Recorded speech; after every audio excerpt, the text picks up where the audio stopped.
Hey, what is going on, everybody? Don Martino here with Mr. Jose Espinel. We are back for another episode of Star Wars Andor. This is the 7th episode in the series. Jose, how's it going, man? What'd you think of the episode? Right off the Oh bat. my gosh, like so many goosebump moments, like that chill down the spine moments. Like this episode was my favorite when it comes to narrative and plot. Action wise, obviously there isn't really much action. There's Yeah. actually really no action in this one, so wow. Well, it's just a Honestly. testament to the writing that this was my favorite one to me. I mean, to me, this is the most exciting an episode of Andor's ever been. And there's no action, like you said, and it keeps you on your toes as an audience member. The show remains unpredictable, constantly throws curveballs at you, and you care so much about the characters at this point. Everybody matters, and everything matters. Like every little piece of narrative matters, and I'm actually amazed at how well they've done building up to this point, even in this 7th episode. I mean, it's a 7th episode out of 12, and it's still just so damn good. And Honestly. it really is my favorite one so far, personally. Like, I think that this is absolutely my favorite episode, narratively, as you said, obviously, but wasn't clamoring for any action because everything was True. so exciting. Like, I didn't really care if there was action or cameos or anything like that. But we could talk about this a little bit. We kind of really begin, well, the big stuff that happens toward the beginning is definitely the stuff with Deidre and the Empire and her whole discovery. That stuff's basically continuing on. We get some name drops right around here too with Palpatine, which is interesting, which that was cool. I thought that it was really clever to drop Palpatine's name where they did, and not because it's like a fan servicey thing, but mainly because as an audience member, you really are starting to feel the intimidation and the fear of the Empire by using Palpatine's name. It just felt so necessary narratively to drop that there. What'd you think? Oh yeah, no, for sure. It makes total sense that they hadn't dropped his name up until now because obviously what this rebellion did on Aldani instilled fear into Palpatine and his empire. So the fact that they, dropped his name in this meeting just shows you how, even though they didn't say obviously that they're fearing the rebellion, you could tell internally that they underestimated this rebellion and what they're capable of. And now they need to take more serious action if this was to ever happen again. Yeah, well, Deidre didn't underestimate it at all, and that's what I love about her character. She's so smart. She's honestly so smart.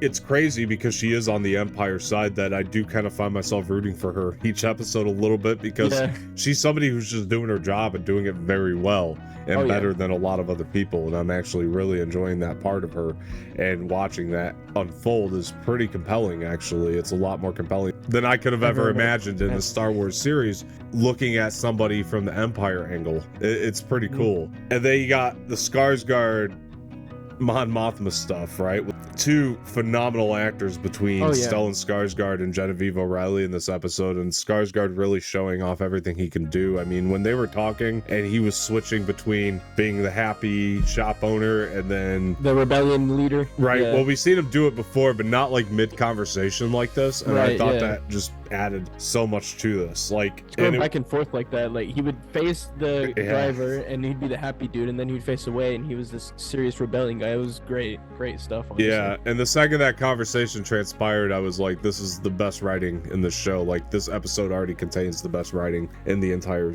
season. And not that the show's been written poorly thus far, but this is just even better. You even said that part pretty much gave you chills right there because... Oh my god, yeah. And one of the big surprises to me is I thought Mon Mothma was in the Aldani operation. Like, I thought she knew all about it, and then we find out pretty quickly that she's not too thrilled that he went through with this to get the funding, and I figured that she knew about this. I don't know. What'd you think? Yeah, I mean, it definitely seemed like, I guess she figured he was gonna do something, but not to this extent. Right. No. Right. Like, she knew he was gonna do something to the Empire to kind of sort of spark this rebellion, but she just didn't think that he would go to this length. Yeah, absolutely. And this severity to do so. Well, you saw how many people died just because of this event last week. True. And it makes sense that there'd be consequences like this. And that's what I love about the show is each episode seems to be a consequence of the last, and to me that's just good television writing. Like, that's the way to do it, right? There are shots in this episode that just blew my mind, by the way. Like, there's one where they're going through the people in the Empire sitting around the council, and the way the camera moves, like, I don't know if you caught this one where it just kind of like went through each person individually, but it was like this panoramic type shot, like the way that the camera moved. Like I thought that one was really, really good, and I love that. Sure. I constantly am loving the white backdrop in the Empire that they keep showing, because I look at that and I'm like, George Lucas will be proud. I mean, George really liked his whites. There was one, and we'll get to the conversation in a minute, but this is just another shot that I just love. There was a very tense conversation between Mon Mothma and a new character we met this week called Tay, and there was a shot where they were just talking. It was like kind of like a wide, but then it was like zooming in, and you just saw the window as a backdrop to the scene, and like the vehicles were kind of going by, and it wasn't the same vehicle every time, thank God. It was vehicles going by in Coruscant, and just the nighttime of Coruscant. Like I love that as a backdrop to the scene. So that was just another shot that just really stood out to me, but there were quite a few this time around that I think the whole show is just shot very well, and it really adds so much to it. But I was gonna say, we have a new director for this episode. We do. Who directed this one? It was Gary something? No, Benjamin. I was way off. Benjamin Karen is his name. Benjamin Karen actually did a really good job. I actually think this is actually the best directed episode to me, because it was my favorite. Like I thought he did a good job handling all the narratives of this episode and balancing that in a way that just didn't feel too slow, or nor did it feel too rushed. I mean, it was just paced perfectly and shot incredibly well, so I enjoyed his direction. Next episode we'll have Tony Haynes back as director. Toby Haynes, yeah. Well, he was really good. He's gonna do 8, 9, and 10. Nice. And then we have Benjamin Karen again for 11 and 12. Okay, nice. Yeah, so see, Susanna was only 4, 5, and 6. Yeah, I trust them with director placement in this series. Like, there's not one I'm worried about, because everybody has been so on their game. Oh, yeah. This episode really, to me, was just such a show-defining moment, like, to where, like, everybody brought it, man. I mean, because we even got more character for the shop assistant, for Luthen, which I love, because she was coming down in the red and all the makeup, and I'm like, man, we kind of find out that even she's kind of in disguise a little bit from her true self. So she's not too different from Luthen in that way, and I love her going up to Vel, who by the way cleans up nice. And that conversation was also pretty crazy, because you kind of find out, like, now maybe Luthen don't got Cassian's back as much as we might have thought as the audience members, because now he pretty much wants him killed, that he's kind of out there. Yeah, by no means do I look at him hunting Cassian or having him hunted as a personal endeavor. It's definitely more to do with business.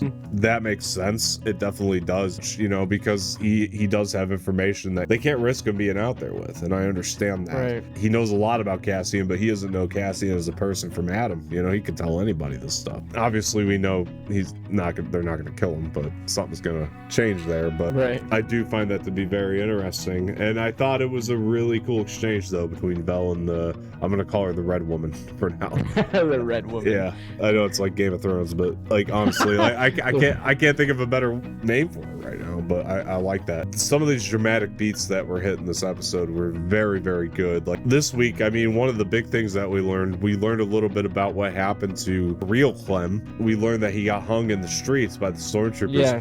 By the way, that shot was beautiful. I like a good snowy shot, you know what I mean, in my fantasy, and when they did that as well as they did in all the flashbacks, really, even though that one was particularly a standout. But then we have Marva, Cassian's quote-unquote mother in this episode, right? Cassian wants to take her off planet, and I love these two together on the screen, by the way, and I think Fiona Shaw is amazing in that role. There's not much said, but you can figure how much these two really care about each other as people, and it's kind of refreshing to see like a real mother-son love between these two. Cassian has another exchange with Bix, which I really like in this episode as well. I think Bix is a great character, by the way, and I hope we get to see more of her as the series plays on. It really shows, man, how at the end of the line she is with him, and I don't blame her one bit. That's the thing. I feel for Cassian. His relationship with her is strained. Complicated, for sure. She feels like he has gone too far. She can't get involved with him because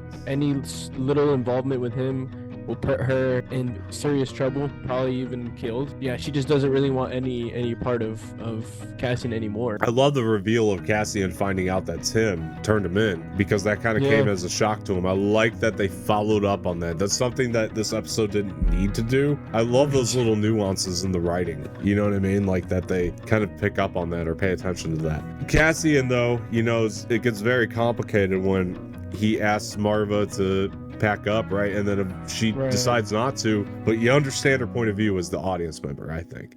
Personally, I definitely did, because we know about the rebellion. We know it's successful, and I like that in her sort of older, wiser age, she can kind of foresee that something's got to give here. There's going to be a revolution, right? And I love that she recognizes that, and that Cassian can't right now. Right in that moment is when this show became a prequel to Rogue One, because that's Cassian's journey now, right? And it really parallels Anakin and Padme, or I'm sorry, Anakin and Shmi Skywalker, when he's like, I'm gonna go, and he's like, I'll come back, and she goes, of course you will. That's not exactly what Shmi said to Anakin. So I was gonna say, I can definitely see them doing that, yeah, for sure. I think that would be interesting. I mean, not that they have to. He did say, I will come back, and then she says, I know you will. And so that kind of is basically like Anakin when he says that I will come back with your mother. Right. He comes back, and so I could definitely see them going for something similar to that. You know, he comes back and finds her dead to the Imperial, and then he tries and gets revenge and like kills the entire Imperial force that's there on that planet. Yeah, absolutely. So lots happening with Cyril in this episode too. Obviously they've contacted Uncle Harlow, and Uncle Harlow's hooked them up with a job. D, bro. So Deidre, though, this was interesting too. I mean, Deidre, and I'm just going to call him Don Lemon because he looks just like Don Lemon from CNN. My God. Does he not look like Don Lemon? I mean, he does. Oh, that's tickled me. Anyway, Deidre and Don Lemon are having a fight here, and she owns him. She owns his ass. Like, they do not care 100%.